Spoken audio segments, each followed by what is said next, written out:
waa sida ay hadda tahay wadada xiriirisa magaalooyinka Muqdisho iyo Afgooye ku dhawaad 2 sano kadib bilowgii dhismaheeda. Kadib dhiiga dad isugu jira shacab aan waxba galabsan, askar iyo muwaadiniin u dhalatay dalka Turkiga oo u daatay wadadan darteed, kuwaas oo ku nafwaayay weeraro gaadma ah oo u badan ismiidaamin iyo qaraxyada dhulka lagu aaso oo ay wadadan ka geysanayeen kooxda diidan jiritaanka dowladnimada Soomaaliya ee Al-Shabaab tan iyo bilowgii dhismaheeda.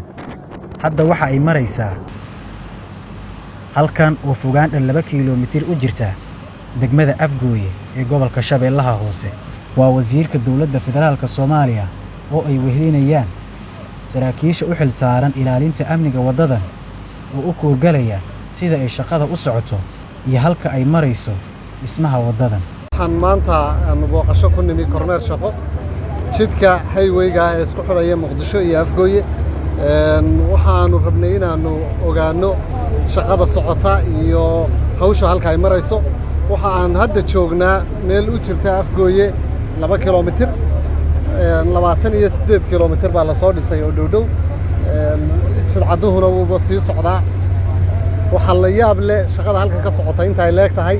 dadkii hore u yaqaanay jidkan waxaan rabaa inaan u sheego inuu ahaan jiray 3 mitir iyo 3 mitir 6 mitir oo labada dhinaca. hadda jidkan la sameeyay ee socda ee highway-ga waa 28 mitir. taa macnaheedu waxa weeye inuu yahay highway-gii ugu ballaadhnaa ee taariikhda Soomaaliya la sameeyo inuu yahay jidkani. jid ballaadhan oo 28 mitir ah oo labada dhinaca waa kii koowaad ee laga sameeyo geyiga Soomaaliyeed. Wadadan oo hadda maraysa meel dhamaad ah waxaa amnigeeda sugaya booliska gaarka ah ee Haramcad oo ka mid ah ciidamada ay dowladda Turkiga u tababartay Soomaaliya si loogu guuleysto dagaalka ka dhanka ah Al-Shabaab. hal maalin oo kaliya baa ardaydii jaamacadda Banaadir ay u xasuuqantay oo loo xasuuqay si aanu jidkan u dhismin. waxaa nagaga maqan ciidan iyo saraakiil iyo xoogagii dalka Soomaaliyeed, ciidankii xoogga dalka Soomaaliyeed ka mid ah, ciidankii booliiska ka mid ah baa halkan ku nafwaayay si ay u xaqiijiyaan dhismaha wadadan. difaaca dalku kaliya maaha ilaalinta xuduudaha. waxa bilaabmay dadii dambe in tallaabo la qaado. waxa nasiib darro ah ciidanka maalin walba u geeriyoonaya difaaca dhismaha dalka inay dacaayada laga fidiyo oo la yiraahdo Haramcad baa samaysay khalad, Haramcad baa doorasho lagu boobaya, Haramcad baa wax lagu muquuninaya. annagoo og maanta cusbitaalada inay